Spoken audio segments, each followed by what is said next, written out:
So Dutch rose ಅಂತ ಇಲ್ಲಿ ನಮ್ಗೆ 8 ವೆರೈಟೀಸ್ ಇದೆ. ಸೋಲಾರ್ ಅಂತ ಯೆಲ್ಲೋ ಕಲರ್. ಸೊ ನೆಕ್ಸ್ಟ್ ಈ ಸೈಡ್ ನೋಡ್ತಿರೋದು ನಿಮ್ದು ತಾಜ್ ಮಹಲ್ ಕಂಪ್ಲೀಟ್ ಒಂದು 40 to 45% ನಾವು ತಾಜ್ ಮಹಲ್ ಹಾಕೊಂಡಿದೀವಿ. ಸೊ ಮಿಕ್ಕಿದೆಲ್ಲ ಕಾಂಬಿನೇಷನ್ಸ್ ಬೇರೆ ಬೇರೆ ವೆರೈಟಿ ಹಾಕಿದೀವಿ. ತಾಜ್ ಮಹಲ್ ಅಂದ್ರೆ ರೆಡ್ ವೆರೈಟಿ, ಸೋಲಾರಿಯೋ, ಅಲ್ಲಿ ಏನ್ ನೋಡ್ತಾ ಇದೀರಾ ಅದು ರಿವೈವಲ್ ಅಂತ ಪರ್ಪಲ್ ಹಾಕಿದೀವಿ. ಅದ್ರ ಜೊತೆಗೆ ರಾಕ್ ಸ್ಟಾರ್ ಇದೆ, ಮತ್ತೆ ಅವಲಾಂಚ್ ಅಲ್ಲಿ ಸ್ವೀಟ್ ಅವಲಾಂಚ್, ವೈಟ್ ಅವಲಾಂಚ್ ಮತ್ತೆ ಪೀಚ್ ಅವಲಾಂಚ್ ಅಂತ ಹಾಕಿದೀವಿ. ಸೊ ನಾನು ಪಾಲಿಹೌಸ್ ಫಾರ್ಮಿಂಗ್, ಸೊ ಇದು ವೆಂಟಿಲೇಟೆಡ್ ಪಾಲಿಹೌಸ್ ನ ಕನ್ಸ್ಟ್ರಕ್ಟ್ ಮಾಡಿ ಸೊ ಪ್ರೊಟೆಕ್ಟೆಡ್ ಕಲ್ಟಿವೇಶನ್ ಮಾಡೋಣ ಅಂತ ಡಿಸೈಡ್ ಮಾಡ್ಕೊಂಡೆ. ನಿಮ್ಗೆ 1 year ಅಲ್ಲಿ ನೀವೇನ್ ಇನ್ವೆಸ್ಟ್ ಮಾಡ್ತೀರಾ ಅದು ವಾಪಸ್ ಬರುತ್ತೆ. ಇರೋ ಎಕ್ಸ್ಪೀರಿಯನ್ಸ್ ಪ್ರಕಾರ ಲಾಸ್ಟ್ 1 year ಅಲ್ಲಿ ಸೊ ನಮ್ದು ಖರ್ಚುಗಳನ್ನ ಕಳೆದು 1 acre ನಲ್ಲಿ ನಾವು ಮಂತ್ಲಿ ನಾವು 1.5 lakh ನ ಸೇವ್ ಮಾಡ್ಬೋದು. ನಮಸ್ಕಾರ ವಿನೋದ್, ತುಂಬಾ ಚೆನ್ನಾಗಿದ್ದೀನಿ. 3.5 years 4 years ಆಯ್ತು ಅನ್ಸುತ್ತೆ. ಹೌದು, 4 ವರ್ಷ ಆಯ್ತು. ಕ್ಯಾಪ್ಸಿಕಮ್ ವಿಡಿಯೋ ಮಾಡಿದ್ವಿ, ತುಂಬಾ ಚೆನ್ನಾಗಿ ಜನ ಎಲ್ಲ ಮೆಚ್ಕೊಂಡು. ನಾನು ಅವಾಗ ತಾನೇ IT ಬಿಟ್ಟು ಬಂದು ಸ್ಟಾರ್ಟ್ ಮಾಡಿದ್ದೆ. ನೀವು ಪಾಪ ಎಲ್ಲೋ ಕೊಪ್ಪಳದಿಂದ ಹುಡುಕೊಂಡು ಬಂದಿದ್ರಿ, ನೋಡೋಣ ನಮ್ಮ IT ಇಂಜಿನಿಯರ್ ಏನ್ ಮಾಡಿದಾರೆ ಅಂತ. ಸೊ ಅಲ್ಲಿಂದ ಸ್ಟಾರ್ಟ್ ಆಗಿದ್ದು ಒಂದು ಜರ್ನಿ, ಕ್ಯಾಪ್ಸಿಕಮ್ ಇಂದ ಸ್ಟಾರ್ಟ್ ಆಗಿದ್ದ ಜರ್ನಿ ಇವಾಗ ರೋಸಿಗೆ ಬಂದ್ ನಿಂತಿದೆ. Capsicum is still primary crop ಆಗಿ ಅದನ್ನೇ ಬೆಳೆಸ್ತಾ ಇದೀವಿ. ಬಟ್ ಇದು ಒಂದು ಫಾರ್ಮ್ ಅಲ್ಲಿ 3 ಕ್ರಾಪ್ ನಮ್ದು ಕ್ಯಾಪ್ಸಿಕಮ್ ಆಗಿತ್ತು. ಕ್ರಾಪ್ ರೊಟೇಷನ್ ಅಂತ ಬಂದಾಗ ನಮ್ಗೆ ಬೇರೆ ಬೇರೆ ಆಪ್ಷನ್ಸ್ ಗಳು ಇತ್ತು, ಲೈಕ್ ಕ್ರೆಸಾಂಥಮಮ್ ಇರ್ಬೋದು, ಶಾರ್ಟ್ ಟರ್ಮ್ ಕ್ರಾಪ್ಸ್ ಎಲ್ಲ ಇತ್ತು. ಸೊ ಬಟ್ ನನ್ಗೆ ಏನಂತಂದ್ರೆ ಒಂದು ಲಾಂಗ್ ಟರ್ಮ್ ಕ್ರಾಪ್ ನ ಟ್ರೈ ಮಾಡೋಣ, ಒಂದು ಕನ್ಸಿಸ್ಟೆಂಟ್ ಆಗಿ ಒಂದು ಇನ್ಕಮ್ ಬರೋ ತರ ಟ್ರೈ ಮಾಡೋಣ ಅಂತ ನಾನು ಈ ಡಚ್ ರೋಸ್ ನ ಸ್ಟಾರ್ಟ್ ಮಾಡಿ. ಸೊ ಮುಂಚೆ ನಂದು ಫಾರ್ಮಿಂಗ್ ಬ್ಯಾಕ್ ಗ್ರೌಂಡ್, ರೈತಾಪಿ ಕುಟುಂಬ, ಆದ್ರೆ ನಾವು ಈ ತರ ಫಾರ್ಮಿಂಗ್ ನ ಮಾಡಿರ್ಲಿಲ್ಲ. ಸೊ ನಾವು ಮುಂಚೆ ಅಂದ್ರೆ ನಾವು ತುಮಕೂರು ಡಿಸ್ಟಿಕ್ ನಂದು. ಸೊ ಅಲ್ಲಿ ನೀವು ಟ್ರೆಡಿಷನಲ್ ವೇ ಆಫ್ ಅಗ್ರಿಕಲ್ಚರ್, ಸಾಂಪ್ರದಾಯಿಕ ಕೃಷಿ ಅಂತಂದ್ರೆ ನೀವು ಈಗ ಬರಡು ಭೂಮಿನಲ್ಲಿ ಇನ್ನೇನ್ ಬೆಳೆಯಕ್ಕಾಗ ರಾಗಿ ಬೆಳೆಯೋದಿರ್ಬೋದು, ತೊಗರಿ. ಸೊ ನಿಮ್ ಸೈಡ್ ಏನ್ ಬೆಳಿತೀರಾ, ಜೋಳಗಳು ಇರ್ಬೋದು, ಈ ತರ ಬೆಳೀತಾ ಇದ್ವಿ. ಅದ್ರ ಜೊತೆಗೆ ಸ್ವಲ್ಪ ನಮ್ಗೆ ತೆಂಗು ಮತ್ತೆ ಅಡಿಕೆ ಇತ್ತು. ಅಡಿಕೆ ಆ ಟೈಮ್ ನಲ್ಲಿ ಇರ್ಲಿಲ್ಲ, ಇತ್ತೀಚೆಗೆ ಅಡಿಕೆ ತುಂಬಾ ಜಾಸ್ತಿ ಆಗಿದೆ ಎಲ್ಲಾ ಕಡೆ. ಸೊ ನಾವು ಸ್ವಲ್ಪ ಅಡಿಕೆ ಕೃಷಿನ ನಮ್ ತಂದೆ ಮಾಡ್ತಿದ್ದಾರೆ. ಅದನ್ನ ಬಿಟ್ರೆ ಈ ತರ ಒಂದು ಫ್ಲಾರಿಕಲ್ಚರ್ ಇರ್ಬೋದು, exotic fruits like bell pepper, colour capsicum ಇರ್ಬೋದು, ಇದೆಲ್ಲ ನಮ್ಗೆ ಕನ್ಸೆ ಆಗಿತ್ತು. ನಮ್ಗೆ ಯಾರು ನಮ್ ಸೈಡ್ ಟ್ರೈಯೂ ಮಾಡಿರ್ಲಿಲ್ಲ. ಬಟ್ ಈ ಬೆಲ್ಟ್ ಬಂದಾಗ, ನೀವು ಚಿಕ್ಕಬಳ್ಳಾಪುರ ಸರೌಂಡಿಂಗ್ ಬಂದಾಗ ಇವರೆಲ್ಲ ಅಡ್ವಾನ್ಸ್ ಕೃಷಿನ ಮುಂಚೆಯಿಂದನೂ ಮಾಡ್ತಿದ್ದಾರೆ. ಸೊ ನಮ್ ತರ ತುಮಕೂರು ಡಿಸ್ಟಿಕ್ ಆಗಿನ ಕಾಲದಿಂದ ನಮ್ಗೇನು ಇಷ್ಟು ನಮ್ಗೆ ಎಕ್ಸ್ಪೀರಿಯನ್ಸ್ ಇರ್ಲಿಲ್ಲ ಅದು. ಮತ್ತೆ ಪ್ರೋಗ್ರೆಸಿವ್ ಫಾರ್ಮರ್ ಈ ರೀಜನ್ ಅಲ್ಲಿ ತುಂಬಾ ಜನ ಇದ್ದಾರೆ. ಸೊ ಎಸ್ಪೆಷಲಿ ಕೋರಲ್ ಬೆಲ್ಟ್ ಮತ್ತೆ ಇಲ್ಲಿ ನೀವು ಚಿಕ್ಕಬಳ್ಳಾಪುರ ನೋಡಿದಾಗ ಮುಂಚೆಯಿಂದನೂ ಇವ್ರೇನು ಒಂದು ಆರ್ಟಿಕಲ್ಚರ್ ಕ್ರಾಪ್ಸ್ ಇರ್ಬೋದು, ಅಂದ್ರೆ ಪಾಲಿಯೋಸ್ ಅಂತಲ್ಲ, ನೀವು ದ್ರಾಕ್ಷಿ ತುಂಬಾ ಯಥೇಚ್ಛವಾಗಿ ಚಿಕ್ಕಬಳ್ಳಾಪುರ ಡಿಸ್ಟಿಕ್ ಅಲ್ಲಿ ಬೆಳೀತಾ ಇದ್ರು. ಮತ್ತೆ ಬೇರೆ ಬೇರೆ ಕ್ರಾಪ್ ಇರೋ tomato, Kolar is famous. I think ನಮ್ಮ ಇಂಡಿಯಾಗೆ ನಂಬರ್ 1 ಅನ್ಸುತ್ತೆ ಅದು ಕೋಲಾರ್. ಸೊ ಈ ತರ ಕ್ರಾಪ್ಸ್ ಎಲ್ಲ, ವೆಜಿಟೇಬಲ್ಸ್ ಎಲ್ಲ ಈ ರೀಜನ್ ಅಲ್ಲಿ ಬೆಳೀತಾ ಇದ್ರು. ನಮ್ ಕಡೆ ಎಲ್ಲ ಈಗ ಮಾಮೂಲಿ ಲೈಕ್ ನುಗ್ಗೆ, ಈ ತರ ಏನು ಬರಡು ಭೂಮಿಯಲ್ಲಿ ಏನಾಗುತ್ತದೋ ಆ ತರ ಕ್ರಾಪ್ಸ್ ನ ಬೆಳೀತಾ ಇದ್ವಿ. ಸೊ ನಾನು ಚೂಸ್ ಮಾಡ್ಕೊಂಡಿದ್ದು, ಫಸ್ಟ್ ನನ್ನ ತಲೆಯಲ್ಲಿ ಇದ್ದು ಆರ್ಗ್ಯಾನಿಕ್ ಫಾರ್ಮಿಂಗ್ ಮಾಡೋಣ, ಓಪನ್ ಫೀಲ್ಡ್ ಅಲ್ಲಿ ಮಾಡೋಣ, ಕಾಸ್ಟ್ ಎಫೆಕ್ಟಿವ್ ಆಗಿರುತ್ತೆ ಅಂತ. ದೆನ್ ನಾನು ತುಂಬಾ ಜನ ಮೀಟ್ ಮಾಡಿದೆ, ಎಕ್ಸ್ಪರ್ಟ್ ನ, ರೈತರುಗಳನ್ನ ಮೀಟ್ ಮಾಡಿದಾಗ ಅವ್ರು ಹೇಳಿದ್ರು, ಈಗ ನಮ್ಗೆ ಆರ್ಗ್ಯಾನಿಕ್ ಅಲ್ಲಿ ನಮ್ಗೆ ಅಷ್ಟು ಆದಾಯ ನೋಡಕ್ ಆಗ್ತಾ ಇಲ್ಲ, ತುಂಬಾ ಲಾಸ್ ಆಗ್ತಾ ಇದೆ, ಮತ್ತೆ ಕ್ರಾಪ್ ಚೆನ್ನಾಗಿ ತೆಗಿಯಕ್ ಆಗ್ತಿಲ್ಲ ಅಂತ. ಸೊ ಮೇ ಬಿ ನಾನು ಆ ಟೈಮ್ ಅಲ್ಲಿ, ಕೋವಿಡ್ ಟೈಮ್ ಅಲ್ಲಿ ನಾನು ಎಕ್ಸ್ಪ್ಲೋರ್ ಮಾಡಿದಾಗ ಅಷ್ಟು ನಮ್ಗೆ ಆರ್ಗ್ಯಾನಿಕ್ ಫಾರ್ಮಿಂಗ್ ಬಗ್ಗೆ ಅಷ್ಟು ಅಡ್ವಾನ್ಸ್ ಅಂದ್ರೆ ನಾಲೆಡ್ಜ್ ಇರ್ಲಿಲ್ಲ ಅವಾಗೆಲ್ಲ.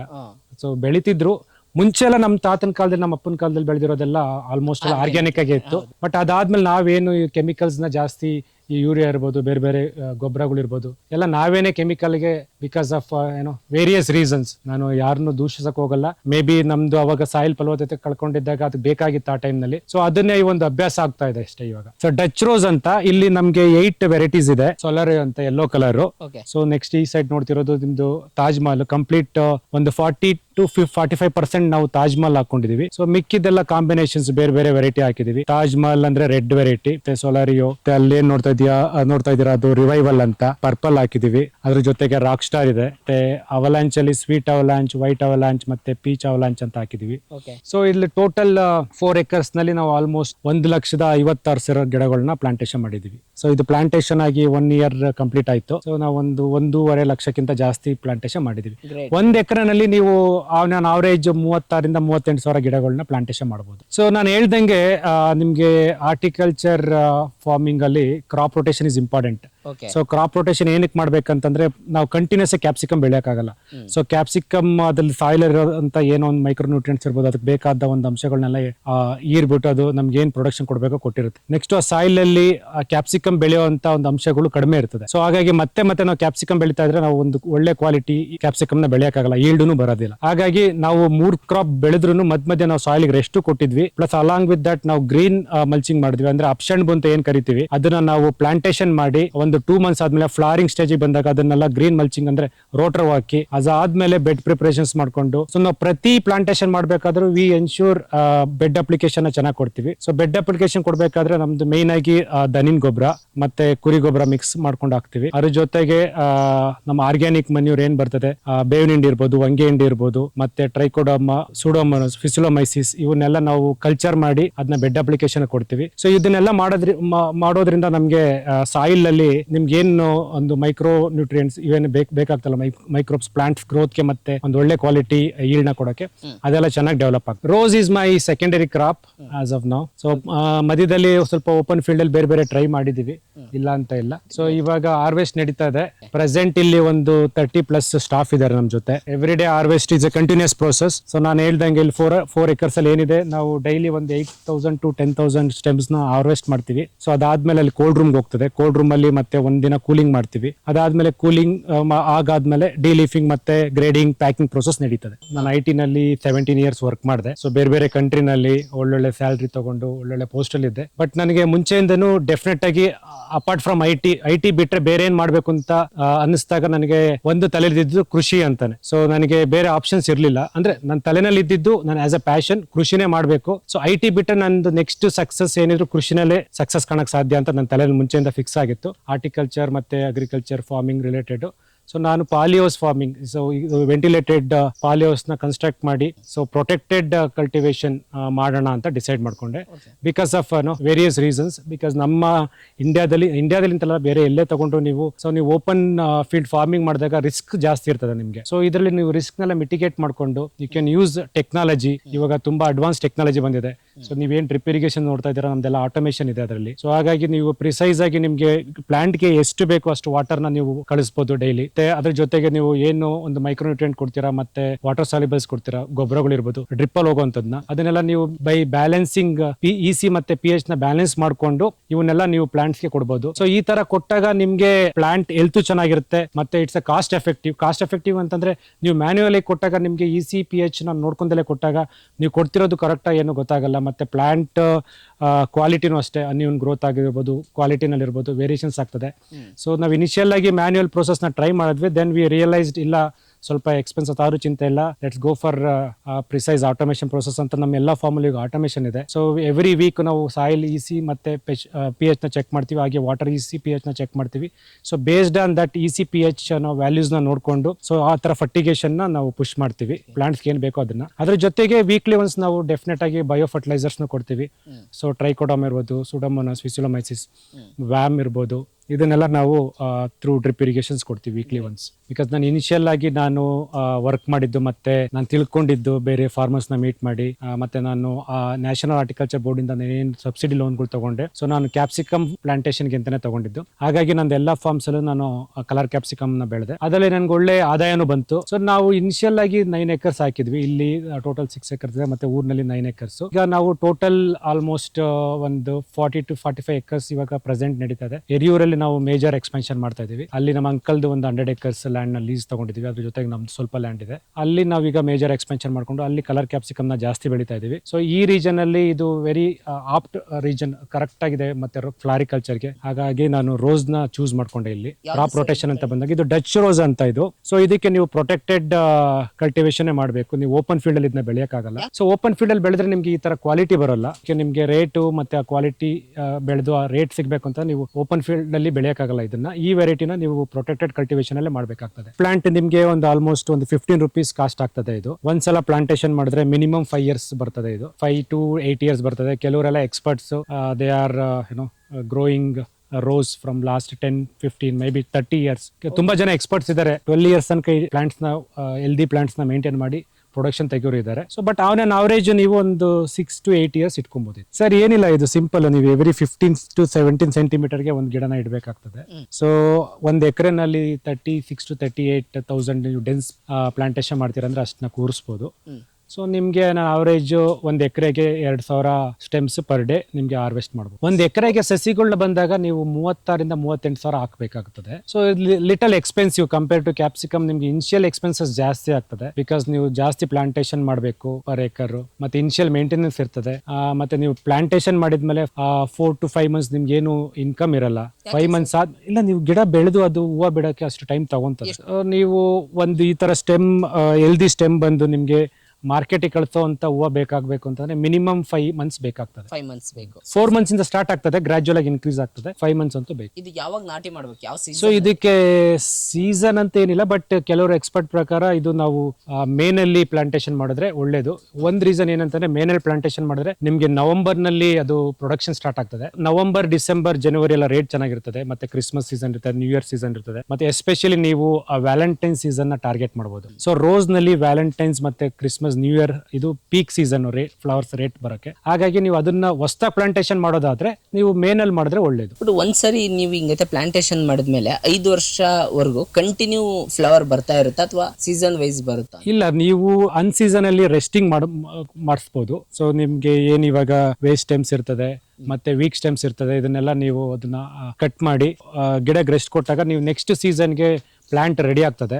ಆವಾಗ ನಿಮ್ದು ಫ್ಲವರ್ ಕ್ವಾಲಿಟಿ ತುಂಬಾ ಚೆನ್ನಾಗಿರುತ್ತೆ. ಮೇನ್ ಆಗಿ ನಿಮ್ಗೆ ಲೇಬರ್ ಇರಬೇಕು. ನೀವೇನೇ ಕ್ರಮ ತಗೊಬೇಕು ಅಂತಂದ್ರೆ ನಿಮ್ ಫಾರ್ಮ್ ಅಲ್ಲಿ ಲೇಬರ್ ಇಲ್ಲ ಅಂತಂದ್ರೆ ಎಲ್ಲ waste. It will go for A toss. ನೀವು ಲೇಬರ್ ನ ಪ್ಲಾನ್ ಮಾಡ್ಕೊಬೇಕು. ಸೊ ನಮ್ಗೆ ಇಲ್ಲಿ ಈ ಪ್ಲಾಟ್ ನಲ್ಲಿ ಒಂದು 30+ ಸ್ಟಾಫ್ ಇದ್ದಾರೆ. ಮತ್ತೆ ಹೊಸ ಲೇಬರ್ಸ್ ಎಲ್ಲ ಆ್ಯಡ್ ಆಗಿದ್ದಾರೆ ಅಂತಂದ್ರೆ 7 to 8 ಇಟ್ಕೊಂಡ್ರೆ ಒಳ್ಳೇದು. ಏನಕ್ಕೆ ಅಂತಂದ್ರೆ ನಿಮ್ಗೆ ನಾನು ಅವರೇಜು ಒಬ್ರು ಇಬ್ರು ಲೀವ್ ತಗೊಳ್ತಾ ಇರ್ತಾರೆ ಹೆಲ್ತ್ ರೀಸನ್ಸ್ ಇಂದ ಎಲ್ಲ. ಹಾಗಾಗಿ 7 to 8 members is A right number ನನ್ನ ಪ್ರಕಾರ. ಹಾಗಾಗಿ ಅಷ್ಟನ್ನು ನಾವು ಮೇಂಟೈನ್ ಮಾಡ್ತಾ ಇದೀವಿ ಇಲ್ಲಿ. ಸೊ ಒಂದು ಲೇಬರ್ ಮ್ಯಾನೇಜ್ಮೆಂಟ್ ನೀವು ಕರೆಕ್ಟಾಗಿ ಮೇಂಟೈನ್ ಮಾಡಬೇಕು. ಸೆಕೆಂಡು ಪೀರಿಯಾಡಿಕ್ ಆಗಿ ನಿಮ್ಗೇನು ಪ್ಲಾಂಟ್ಸ್ಗೆ ನಿಮಗೆ ಫರ್ಟಿಗೇಷನ್ಸ್ ಕೊಡಬೇಕು, ಅದನ್ನೆಲ್ಲ ನೋಡ್ಕೊಂಡು ಕೊಡಬೇಕು. ಸೊ ನಮ್ಗೆ ಇನಿಷಿಯಲ್ ಆಗಿ ಯಾವುದೂ ಎಕ್ಸ್ಪೀರಿಯನ್ಸ್ ಇರೋರಿಲ್ಲ. ಹಾಗಾಗಿ ನಾವು ಡೆಫಿನೆಟ್ ಆಗಿ ಸ್ವಲ್ಪ ಎಕ್ಸ್ಪರ್ಟ್ಸ್ ಜೊತೆ ನಾವು ಮಾತಾಡ್ಕೊಂಡು ಅದನ್ನ ಶೆಡ್ಯೂಲ್ನ ತಗೊಂಡು ಕೊಡಬೇಕಾಗ್ತದೆ. ಬಟ್ ಕೃಷಿನಲ್ಲಿ ಏನಂತಂದ್ರೆ ಸರ್, ಮೇಯ್ನ್ ಆಗಿ ನೀವು ಯಾವಾಗಲೂ ಎಕ್ಸ್ಪರ್ಟ್ ಮೇಲೆ ಡಿಪೆಂಡ್ ಆಗೋಲ್ಲ. ಹಾಗಂತ ಎಕ್ಸ್ಪರ್ಟ್ನ ಇಟ್ಕೊಬೇಡ್ದು ಅಂತ ಇಲ್ಲ. ನಾನು ಡೆಫಿನೆಟ್ ಆಗಿ ಎಕ್ಸ್ಪರ್ಟ್ಸು ಬೇಕಾಗ್ತಾರೆ. ಬಟ್ ಏನಂತಂದ್ರೆ ನಾವು ಕೃಷಿನಲ್ಲಿ ಎಷ್ಟು ತೊಡಗಿಸ್ಕೊಂತೀವೋ ಅಷ್ಟು ನಮ್ಗೆ ಲಾಭದಾಯಕ. ಹಾಗಾಗಿ ಕೃಷಿಯಲ್ಲಿ ಋಷಿ ಆಗ್ಬೇಕು ಅಂತ ಯಾರೋ ಎಕ್ಸ್ಪರ್ಟ್ಸ್ಗಳು ಹೇಳ್ತಾರೆ. ತುಂಬಾ ಜನ ನಾನು ಯಾರನ್ನಾರು ಭೇಟಿ ಮಾಡಿದಾಗ ತುಂಬಾ ವರ್ಷದಿಂದ ಫಾರ್ಮಿಂಗ್ ಮಾಡ್ತಿರೋರ್ನ ಕೇಳಿ, ಸೊ ಏನ್ ಮಾಡ್ತಾ ಇದೆಯಾ ಅಂದ್ರೆ ಈ ತರ ಶೆಡ್ಯೂಲ್ ಕೊಟ್ಟಿದ್ದಾರೆ, ಫಾಲೋ ಮಾಡ್ತಾ ಇದೆ ಅಂದ್ರೆ ನೀನೇನ್ ಮಾಡ್ತಾ ಇದೀಯಾ ಅಂತಾರೆ. ಅಂದ್ರೆ ಅವ್ರು ಹೇಳಿದ್ನ ಮಾಡ್ತಾ ಇದೆಯಾ ಬಿಟ್ರೆ ನೀನೇನ್ ಮಾಡ್ತಿದ್ದೆ ಓನಾಗಿಂತ. ಸೊ ಅದು ವೆರಿ ಟ್ರೂ. ಯಾಕಂದ್ರೆ ಎಷ್ಟು ನಿಜ ಅನ್ಸ್ತು ನನಗೆ ಅಂತಂದ್ರೆ, ಸೊ ನೀವು ಯಾರೋ ಹೇಳಿದ್ನ ಫಾಲೋ ಮಾಡಿದ್ರೆ ನೀವು ಸಕ್ಸಸ್ ಆಗಲ್ಲ. ಸೊ ಅದನ್ನ ಫಾಲೋ ಮಾಡ್ತಿರೋದು ಕರೆಕ್ಟ್ ತಪ್ಪ, ಅದನ್ನ ಕರೆಕ್ಟ್ ಆಗಿ ಫಾಲೋ ಮಾಡ್ತಾ ಇದೀವೋ ಇಲ್ವೋ, ಈ ತರ ಮೈನ್ಯೂಟ್ ಥಿಂಗ್ಸ್ ನಾವು ಡೆಫಿನೆಟ್ ಆಗಿ ನೋಡ್ಕೊಬೇಕಾಗ್ತದೆ.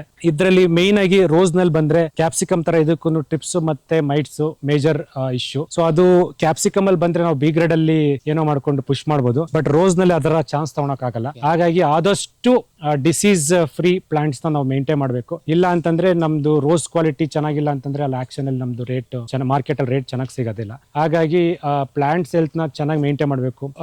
ನೀವು ಪಿರಿಯಾಡಿಕ್ ಆಗಿ ಅದಕ್ಕೆ ಸ್ಪ್ರೇಗಳು ಏನ್ ಬೇಕು, ಸೊ ನಾವು every 4th day 3rd day ಸ್ಪ್ರೇಗಳು ಕೊಡ್ತಾ ಇರ್ತೀವಿ. Thrips mites very mild sprays, ಅದನ್ನ ರೆಗ್ಯುಲರ್ ಶೆಡ್ಯೂಲ್ ಇರುತ್ತೆ. ಅದ್ರ ಜೊತೆಗೆ ನಾವು ಫರ್ಟಿಗೇಷನ್ ಮತ್ತೆ ಬೇರೆ ವಾಟರ್ ಇದಕ್ಕೆ ಕ್ಯಾಪ್ಸಿಕಮ್ ಗಿಂತ ಜಾಸ್ತಿ ಬೇಕಾಗ್ತದೆ. ಅದೊಂದು ಇನ್ನೊಂದು ಇಂಪಾರ್ಟೆಂಟ್. ಯಾರು ರೋಸ್ ಫಾರ್ಮ್ ಮಾಡ್ತೀರಾ ನೀವು ಅವಾಗ ತುಂಬಾ ದೊಡ್ಡ ದೊಡ್ಡ ಕೃಷಿ ಹೊಂಡಗಳು ಮಾಡ್ಕೊಳ್ಳಿ. ಸೊ ರೈನ್ ವಾಟರ್ ನೀವು ಎಷ್ಟು ಸೇವ್ ಮಾಡ್ತೀರಾ ಅಷ್ಟು ಒಳ್ಳೇದು.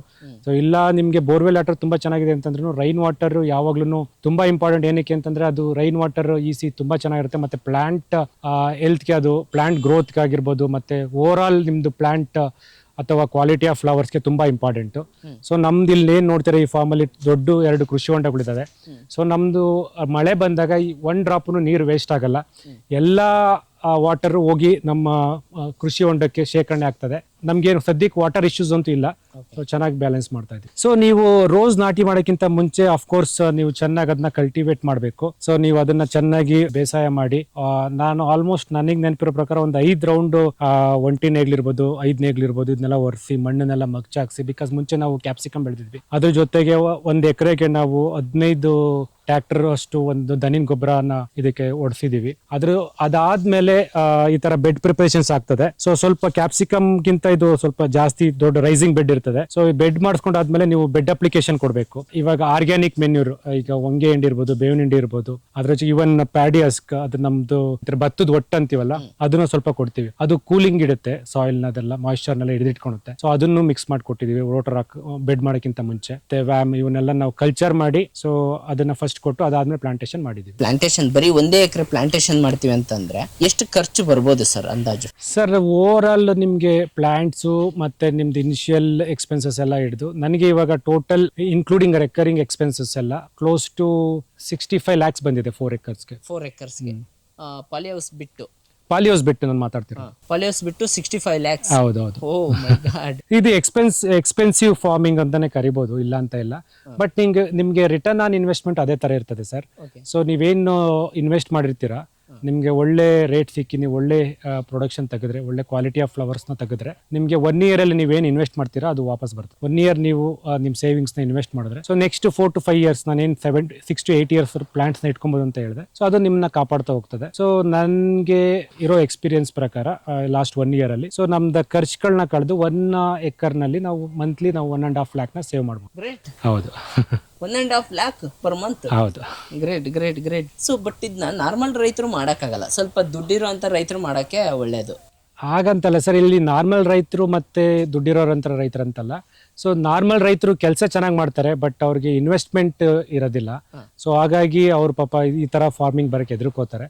ಸೊ ನಾನು ಲಾಸ್ಟ್ ನೀವು 3 years ಬ್ಯಾಕ್ ಒಂದು ಏನು ವಿಡಿಯೋ ಮಾಡಿದ್ರೆ ಅದ್ರಲ್ಲಿ ಹೇಳ್ದಂಗೆ, ಪಾಲಿಹೌಸ್ ವಿಡಿಯೋ ಮಾಡಿದಂಗೆ, ಸೊ ಇವಾಗ ನಮ್ದು ಗೌರ್ಮೆಂಟ್ ಸಬ್ಸಿಡಿ ಸ್ಕೀಮ್ಸ್ಗಳೆಲ್ಲ ತುಂಬಾ ಚೆನ್ನಾಗಿದೆ. ಮುಂಚೆ ನಮಗೆಲ್ಲ ಪರ್ ಹೆಡ್ 55 lakh ಸಬ್ಸಿಡಿ ಇತ್ತು. ಆ ಲಿಮಿಟ್ ನ ಈಗ 1 year ತನಕ ಇನ್ಕ್ರೀಸ್ ಮಾಡಿದ್ದಾರೆ. ಸೊ ಪರ್ ಪರ್ಸನ್ 1 year ತನಕ ನಿಮಗೆ ಗೌರ್ಮೆಂಟ್ ನ್ಯಾಷನಲ್ ಹಾರ್ಟಿಕಲ್ಚರ್ ಬೋರ್ಡ್ ಇಂದ ಸಬ್ಸಿಡಿ ಬರ್ತದೆ. ಮಿಕ್ಕಿದ್ದಕ್ಕೆ ನಿಮಗೆ ಬ್ಯಾಂಕ್ ಲೋನ್ಸ್ ಆಗ್ತದೆ. ನಿಮ್ದು ಸಿಬಿಲ್ ಸ್ಕೋರ್ ಚೆನ್ನಾಗಿದ್ರೆ ಮತ್ತೆ ನಿಮ್ದು ಲೋನ್ ರೀಪೇಮೆಂಟ್ ಟ್ರ್ಯಾಕ್ ಎಲ್ಲ ಚೆನ್ನಾಗಿದ್ದಾಗ ಬ್ಯಾಂಕ್ನವ್ರು ನಿಮಗೆ ಸಪೋರ್ಟ್ ಮಾಡ್ತಾರೆ. ಸೊ ಹಾಗಾಗಿ ನಾನೇನು ಈ ಡೆವಲಪ್ಮೆಂಟ್ಗೆ ಡೆಫಿನೆಟ್ ಆಗಿ ಒಂದು ಈ ಸಬ್ಸಿಡಿ ಸ್ಕೀಮ್ಸ್ ಇರ್ಬೋದು ಗೌರ್ಮೆಂಟ್ ಕಡೆಯಿಂದ, ಅದ್ರ ಜೊತೆಗೆ ಬ್ಯಾಂಕ್ ಕಡೆಯಿಂದ ಬರುವಂಥ ಲೋನು, ಇವೆಲ್ಲ ತುಂಬ ಮ್ಯಾಟ್ರ್ ಆಗ್ತದೆ. ಅದರ್ವೈಸ್ ಈವನ್ ಫಾರ್ ಮೀ, ಈಗ ನಾವು ರೈತ ಅಂತ ಬಂದಾಗ ನಾವೇನು ಮುಂಚೆಯಿಂದ ಶ್ರೀಮಂತರಲ್ಲ, ಆಗ ಶ್ರೀಮಂತರಲ್ಲ. ಸೊ ನನಗೂ ತುಂಬ ಚಾಲೆಂಜಸ್ ಇತ್ತು. ಬಟ್ ಇದು ಎಲ್ಲ ನನಗೆ ಸಿಕ್ಕಿದ್ರಿಂದ ನಾನು ಈ ತರ ಒಂದು ಫಾರ್ಮಿಂಗ್ ಮಾಡಕ್ಕೆ ಹೆಲ್ಪ್ ಆಯ್ತು.